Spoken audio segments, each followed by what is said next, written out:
פרשה לך לך. ויאמר אדוני אל אברהם, לך לך מארצך וממולדתך ומבית אביך. And God said to Abraham, go to yourself from your land and from your birthplace and from your father's home.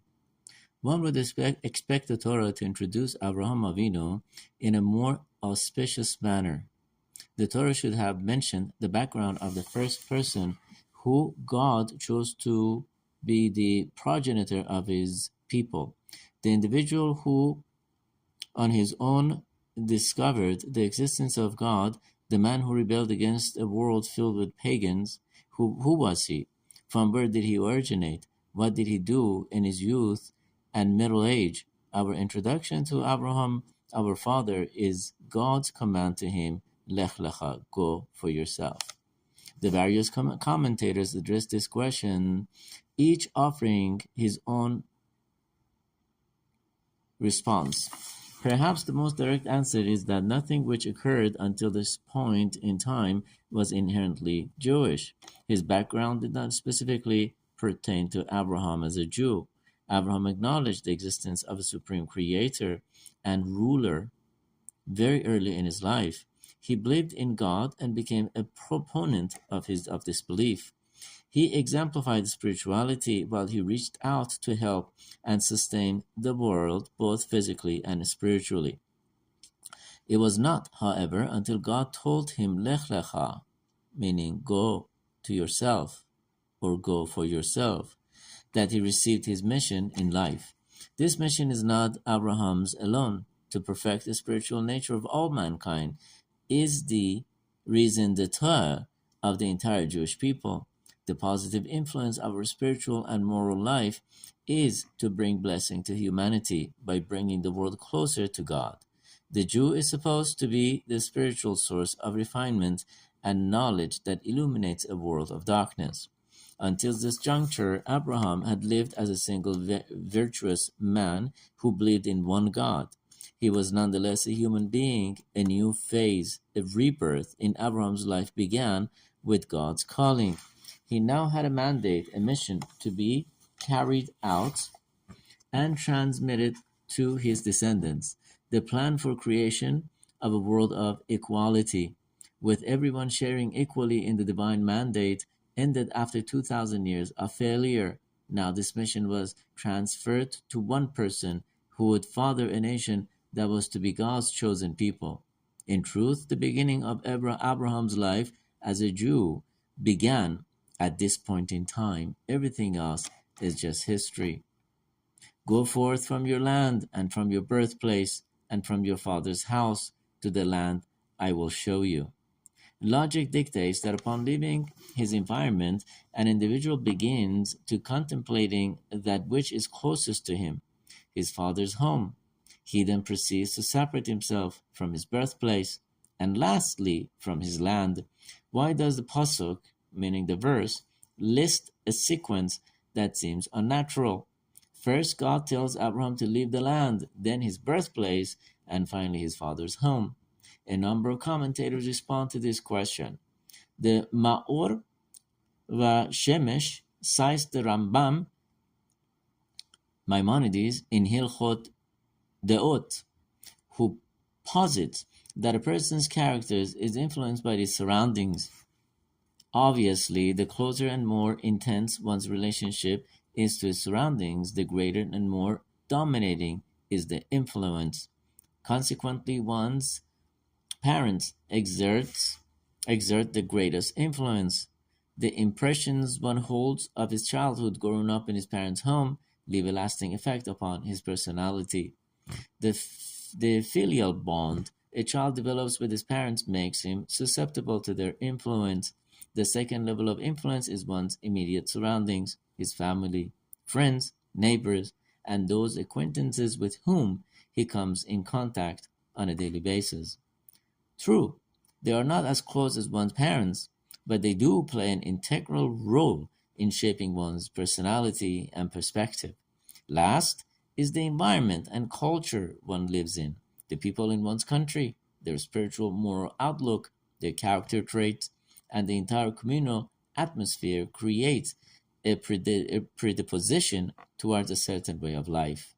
Bearing the above in mind, the sequence of the pasukim, meaning the verses, is understandable. They indicate the ascending power of the various negative influences from which Abraham Avinu, our father, had to divorce himself. What does one do if he is surrounded by family and friends, an entire community whose way of life is antithetical to Torah dictate?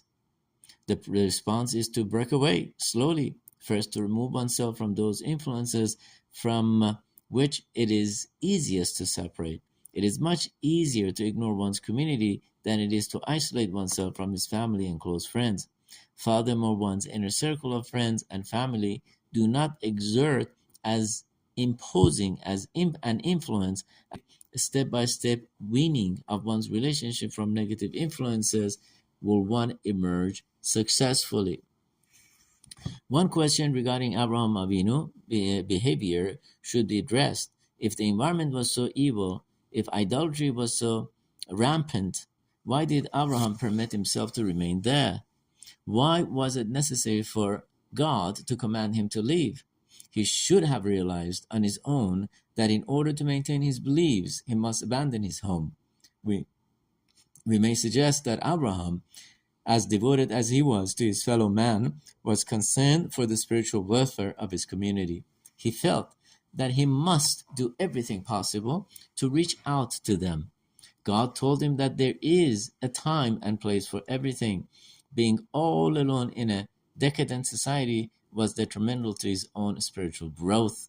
We are regrettably not always aware that while we are trying to save the world, we might be damaging ourselves in the process. ויקח אברהם את שרי אשתו ואת לוט בן אחיו ואת הנפש אשר עשו בחרן. Abraham took his wife Sarai and Lot, his brother's son, and the souls they made in Haran.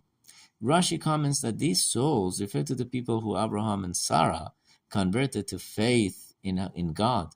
Abraham would teach and later convert them, while Sarah would do the same with the women.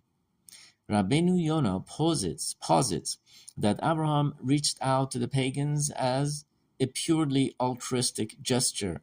Abraham loved people. His heart overflowed with a desire to be mekarev, meaning bringing people close, as many as he could. Regardless of their origin, Abraham loved them and attempted to help them even when they were not receptive to his overtures. Rabbeinu Yonah teaches us a novel idea. Abraham Avinu reached out to the world because of his deep love for people. Is this true? One would think that Abraham's attitude was motivated by his overwhelming love of the Almighty, who gave us the Torah and its way of life. Because of this great love, Abraham reached out to the pagan masses so that they could also share in this wonderful way of life. His inspiration, however, originated from his relationship with God. Rabbeinu Yonah seems to be the only one who attributes Abraham's endeavor to his love for people. Everyone else posits that Abraham was devoted to his students as a result of his love for God. Harav Lebowitz illuminates Rabbeinu Yonah's words by distinguishing between mitzvot, good deeds.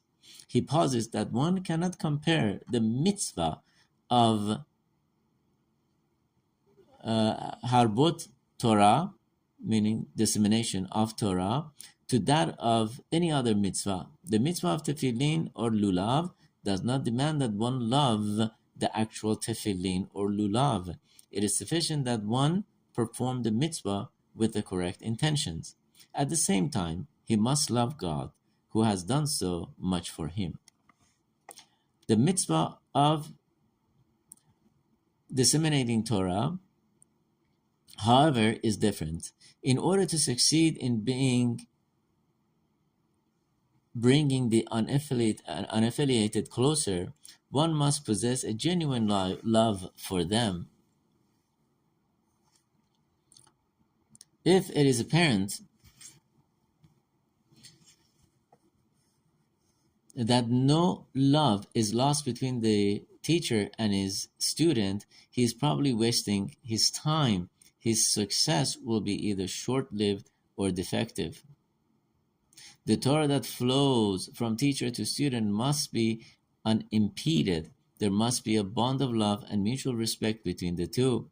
This harmony is achieved only when each one respects the other and is appreciative of the invaluable Torah which he is receiving.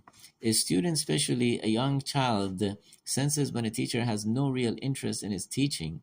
This is especially true if the teacher is antagonistic, regardless of the reason. Abraham Avinu's love for Hashem was unparalleled. In order to succeed in his quest to teach monotheism to the masses, it was essential for him to demonstrate a deep love for humanity, a desire to impart his knowledge to those who were not as fortunate as he. Indeed, the ingredient for achieving success as an educator is the ability to teach, because one cares and wishes to transmit his knowledge to students.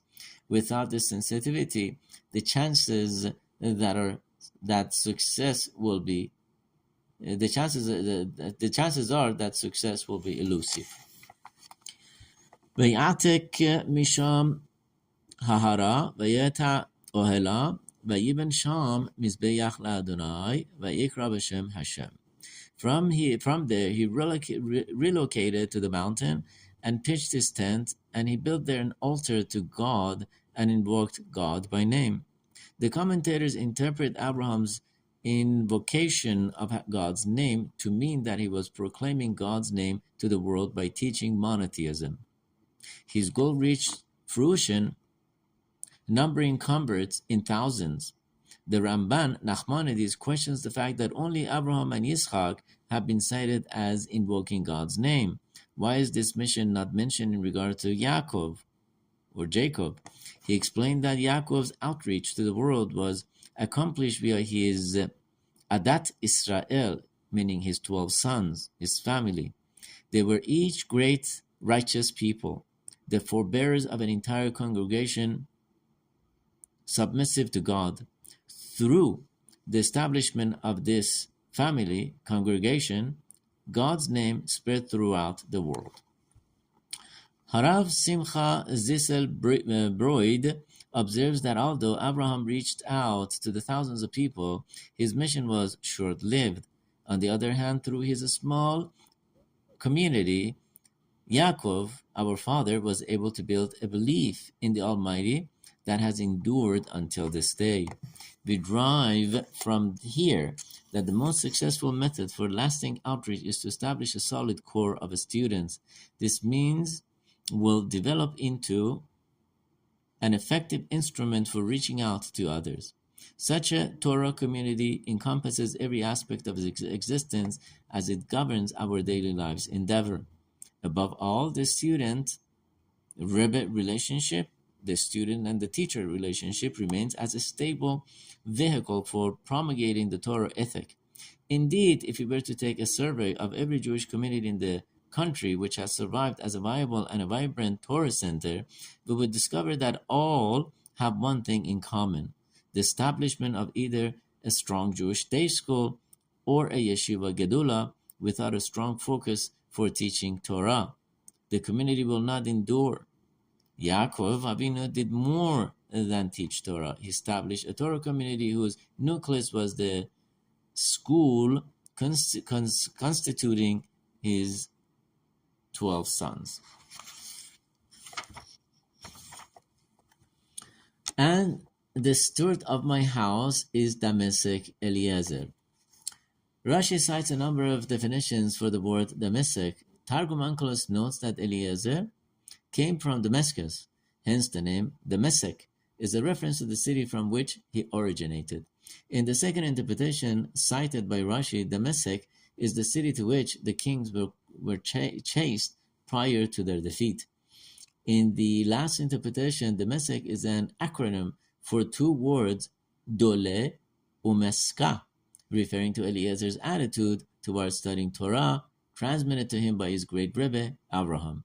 He would be Dole, draw the Torah, as one draws water from a wellspring, and he would be maseke, give others to drink. It seems surprising that all of the noble character traits that Eliezer demonstrated, specifically these two terms, dole umaseke, are the most prominent. Eliezer probably never left Abraham's side for fear that he would miss something. Yet his great attribute is dole umaseke. Harab Baruch Mordechai Ezrachi Shelita explains this distinction in the following manner. Eliezer was driven to study as much as possible from his Rebbe, Abraham. He was unlike the average student who listened and absorbed everything he hears from his teacher. Eliezer did not simply wait to hear. He was dole. He drew out everything he was capable of studying. It was as if he was constructed of a pail with a long rope that was submerged into Abraham's heart and mind, his wellspring of Torah. Thus he drew out whatever Torah he could. That was not sufficient, however. As soon as he filled his receptacle with Torah, he would pull up the rope and immediately give those who were thirsty for Torah knowledge the opportunity to drink. He did not wait for them to come over and draw the water as he did. He gave them to drink. For himself, he drew the Torah to others. He poured Torah. Is there greater attribute to a student of Torah? Is there a more notable personification of Torah study?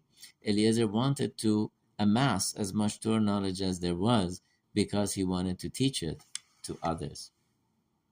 ויאמר אליו אני אדוני אשר הוצאתיך מאור כסדים. And God said to him, I am God who took you out of Ur Kasdim. The scene in which God introduced himself to Abraham is anthologized in the Midrash. It is compared to a man who was traveling from place to place and suddenly came upon an illuminated castle. Upon seeing this sight, he asked, is it possible that this castle does not have a master? Suddenly the master peeked out and said, I am the master of this castle. So too Abraham was awestruck by the magnificence of this world. This prompted him to ask, is it possible that such a grandiose world has no master? God responded, I am its master. If we think about it, there really is a distinction between the analogy and the reality of Abraham's interaction with the Almighty. When the owner of the castle introduced himself, the person who had made inquiries at least now had a clear perspective of the castle's owner. In our case, what did Abraham see that heightened his awareness of the master of the world? Harav Steinman offers a profound interpretation of this midrash. When one passes a castle that is ablaze with light, although he understands that there is an owner to this castle, he does not yet know who is this owner until he comes forth to reveal himself. Likewise, unless God reveals himself to a person, that individual will not, regardless of his acumen, understand who God is. Furthermore, commensurate with one's propensity to seek out the truth, one searching for God will be on the level of his own personal revelation. God reveals himself to those who seek this relationship. Abraham Avinu's every moment was spent in developing a more profound understanding of God. He thirsted for the truth as he strove for perfection. Indeed, he achieved the level of prophecy when God came forward and said, I am God. The lesson to be derived from sages is compelling. The man could have stood in front of the castle for days and weeks, even years, without finding out who the owner was. No amount of logic would have helped. It was necessary for the owner to come forth and make his presence known. Likewise, man alone cannot fathom the complexities involved in understanding who God is and how he directs the world without reinforcement from above. This divine assistance is granted only to those who seek and yearn for it.